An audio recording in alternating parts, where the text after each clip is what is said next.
When I just became a believer, one of the problems we had, my father was a very rich man, very wealthy, and we had stocks, shops. He would put foodstuffs everywhere. It was so bad that we had 3 cooks. 3. Local, intercontinental, and there's a cook that gives us snacks. Very bad. It was a very bad upbringing I had. Because they will wake you up 1 a.m. if you want to eat something. Not eating in the dream. 1 a.m. Real food. So I always wanted to eat. So fasting was a big problem when I became a believer. It was a big problem. When I hear people, then they say they fasted. One of the things I didn't agree with was Jesus 40 days. Now, I believe Jesus, but this thing, because we see life from the color of our minds. So the first day I fasted, it was serious. I woke up and I fasted. I stayed for long without any food. I stayed and stayed. And I checked the time, it was 10 a.m.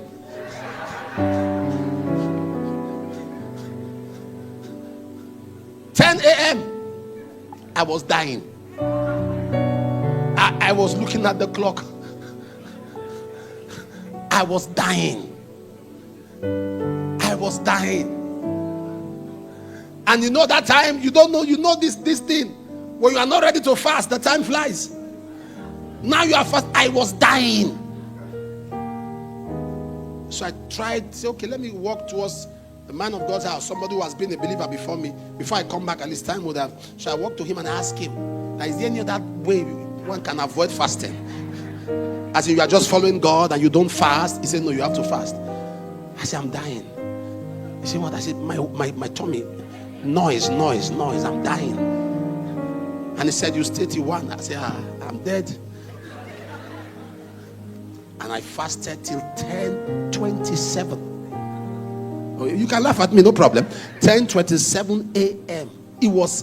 I felt I was close to God. Then the next day, I ate a lot so I can prepare.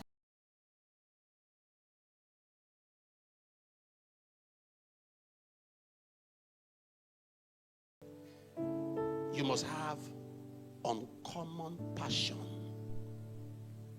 Uncommon passion. When passion dies, motion dies.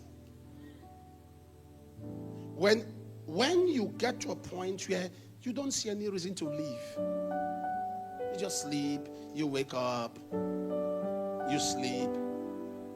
Depression is bankruptcy of passion. When passion dies, someone slides into depression. And I'm going to say this: if you are walking with the Holy Spirit, you cannot be depressed. Because the Holy Spirit is called a comforter. His duty is to comfort you. When things are bad, he tells you, my son, my daughter, all is well. One of the things I've noticed in my work with the Holy Spirit is that in the time of crisis, when I ask him questions, he asks me back. Yeah. Maybe something is happening. I say, Holy Spirit, what is going on? What I hear is, what is going on? I hear Holy Spirit. I say, Holy Spirit, are you just watching? And he asked me, are you just watching? I said, why is it that anytime in crisis I ask you a question, you ask me back? He says, because you are allowing these things get to you, not what I'm doing getting to you. Allow me, look inwards. You see, our faith as Christians, this is the only faith where the worshipped lives in the worshiper. Can I repeat that? This faith is the only faith where the worshipped lives in the worshiper. The God we worship lives in us.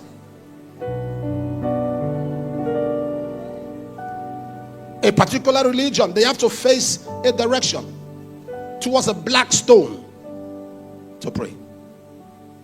Buddha, Hare Krishna, all of the dead gods, they have signposts. Dead gods. Are you looking at me like that? Dead gods. They have signposts. They are idols. They have things representing them. dead gods. There are things representing them. But our God lives inside of us. Passion. Nehemiah, what was the passion? Nehemiah was sitting down when an information came. He was in the kitchen department and he heard that the walls had been pulled down. Common information. But he took it uncommonly. You can take a common information with an uncommon passion. You sit down, look at your family, and things are bad. It's normal. It's a common information. But you can suddenly stand up and say, no, I can't allow this continue. No. Many of us, we are used to the status quo. That a lie has been in office for a long time doesn't make it the truth. Longevity is not legality. Are you listening to what I'm saying? You must have an uncommon passion in your walk with God, in your walk in life. Tell somebody, passion. I can hear you. Again. One more time. One more time. One more time. One more time. One more time. One more time. I was reading a book written by the leader of Dubai. I was trying to see how Dubai evolved and became what it is. His name is Sheikh Mohammed Al Maktoum. You may have heard of him. He's the leader of Dubai. And he said every day in Africa, the lion wakes up with a mentality, knowing it has to outrun the fastest gazelle or starve. And the gazelle wakes up with a mentality, knowing it has to outrun the fastest lion or die. The lion has to outrun the gazelle or starve. Because if he kills the gazelle, then he has meal. The gazelle has to wake up with the mentality that it has to outrun the fastest lion or die. Because if he allows the lion get hold of him, that is the end. So each one wakes up with passion. Stop waking up on Monday. It's Monday again. Wake up with passion. This is the day the Lord has made. I will rejoice. Hey, I'll be glad. I'll be glad in it.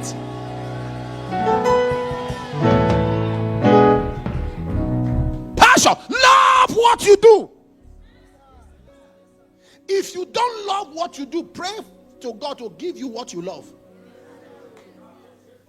Can I repeat myself? If you don't love what you are doing, pray to God to give you what you love. Love it. Love it. Love what you do. Love your assignment. Love your job. Am I communicating? Love your job. Love the assignment God has given to you. Love walking with God. Love prayer. Not because of what prayer brings, but because of what prayer is.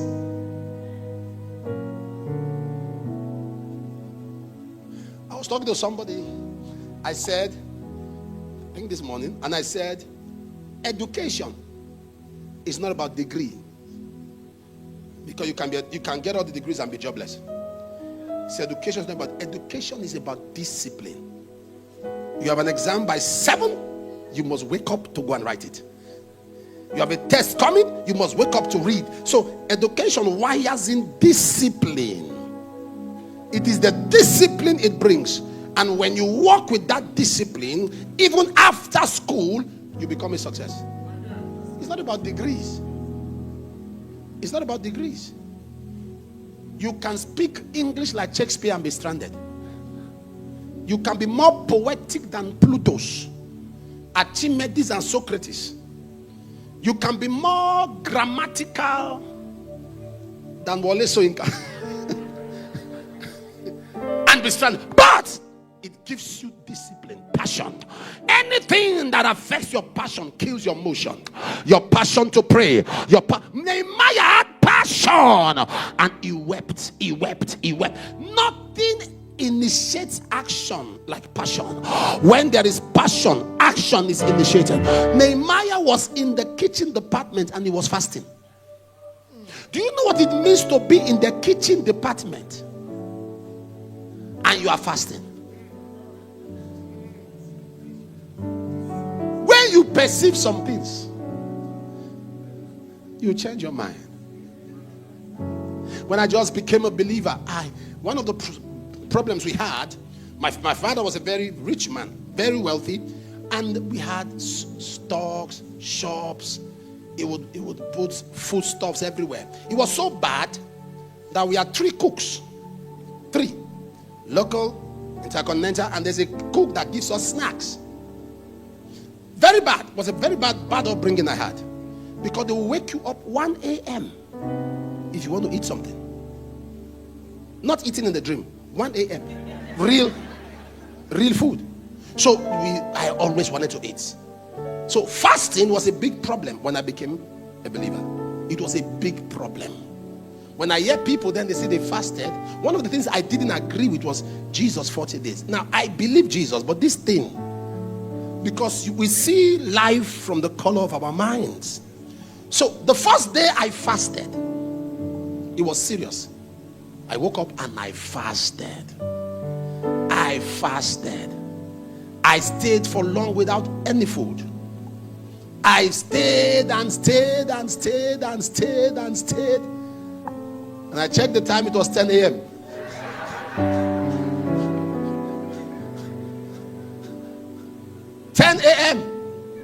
I was dying. I was looking at the clock. I was dying. I was dying. And you know that time, you don't know, you know this thing. When you are not ready to fast, the time flies. Now you are fast. I was dying. So I tried, say, okay, let me walk towards the man of God's house, somebody who has been a believer before me. Before I come back, at least time would have. So I walked to him and asked him, is there any other way one can avoid fasting? As if you are just following God and you don't fast. He said, no, you have to fast. I said, I'm dying. He said, what? I said, my tummy, noise, I'm dying. And he said, you stay till 1. I said, I'm dead. And I fasted till 10:27. Oh, you can laugh at me, no problem. 10:27 a.m. I felt I was close to God. Then the next day, I ate a lot so I can prepare. After 3 days again, I started fasting. I said, today, I'm going to do something. And before that day, to enter that day, I ate 11:30 p.m. because they said fasting starts from 12. I never knew if you want to fast well, you need to go off the meal. So I ate a lot, 11, thinking that can take me for a while. I fasted. And this time I tried. I looked at the time, it was 11:15 a.m. So I tried. I said, I'm getting there. I was fasting. Ladies and gentlemen, why did I make this analogy? Nehemiah was in the kitchen department and was on a dry fast. Once there is passion, do you know why men pray for hours? Do you know why men fast for long? It's passion, it's burden. How do you explain a man says he prayed for 30 hours, he prayed for 20 hours? When there is passion, sacrifice is easy. When there is burden, why could I not pray? Why could I not fast for long? No passion, no burden. I heard it was being done. I wanted to go ahead and do it. Ladies and gentlemen, when there is passion, when there is burden, you pay the price. Sacrifice is easy. When you have something to live for, when you have something propelling you, when you have something controlling you. Paul said, necessity is laid upon me to preach the gospel. Woe is unto me if I preach not the gospel. 1 Corinthians 9:16. In other words, I am under a burden, I am under a yoke, I am passion in me. Necessity is laid upon me to preach the gospel. I have a burden to pray. Whether things are working or not, I will pray. It doesn't matter the medical report, I will pray. It doesn't matter what the doctor said, I will pray. Whether The devil likes it or not, I will pray. It doesn't matter the attack on my home, I will pray. It doesn't matter how darkness overwhelms me, I will pray. I am praying because I believe that God answers prayer. I may not see the answer now, but I will pray. You may not see the wind, you may not see the rain, but the valley shall be filled with water. I will pray. Satan, you can't discourage me. I will pray. Even if they take my job from me, I will pray. It doesn't matter the medical report, I will pray. I don't care the arrow that fly by day, I will pray. I don't care the pestilence that stalketh in darkness, I will pray. I don't care the destruction that wastes at noonday, I will pray. For if there is a man to pray, there is a God to answer. I will pray. In the morning I will pray. At noon I will pray. In the night I will pray. On Monday I will pray. On Tuesday I will pray. On Wednesday I will pray. On Thursday I will pray. On Friday I will pray. On Saturday I will pray. On Sunday I will pray. I know there is a God in heaven that sits on heaven and looks down low. For he that sits on the circles of the earth, his eyes are as grasshoppers. He looks upon the wings of the wind. He stretched for the heavens as a curtain. He spread it as a tent to dwell in. He covered himself with light as with a garment. Have you not heard? Have you not known that the everlasting God, the creator of the ends of the earth, neither fainted nor is he weary, for there's no searching to his understanding. He giveth power to the faint. The young man may fall and the youth may fail, but they that wait upon the Lord shall renew their strength. They shall mount up with wings as eagles. They shall run and not go weary. They shall walk and not faint. Let me tell 4 people, I will pray. I will pray.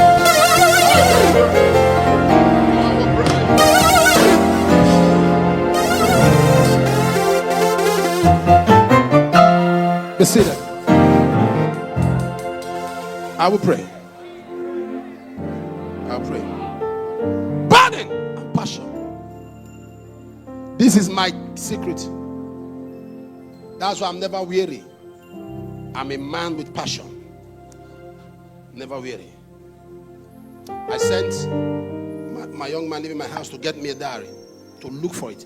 Look for a diary. He couldn't find it. 2029. He got 2027. Got 2026. He didn't get 2028. He said, could he get 2028? But from 2027, we could see 2028. So I told him, don't worry, I see that. But look for 2029. We are planning crusades of 2029. So we need the diary. And we are living 4 years ahead. Get it done. Now, for you to plan ahead means you won't lose your head. You cannot think of longevity when there is no plan. I was praying, I was going to Moscow to preach in Russia. And I was praying and talking to the Lord about it. The Lord told me, I'll do this, I'll do this, I'll do that. That was my first time of preaching in Russia, in Moscow.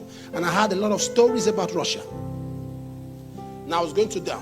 They say it's a communist nation. They are very strict religious-wise. So I said, I'm going there for a crusade.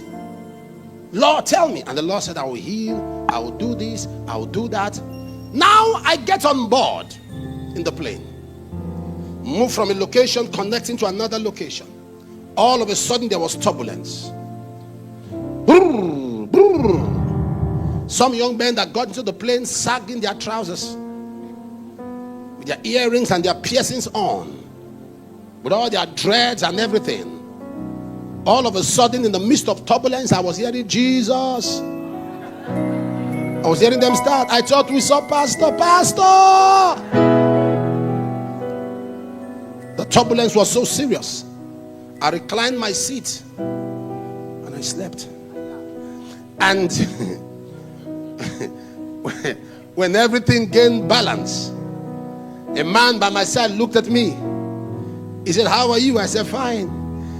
He said, is there something you know that I don't know?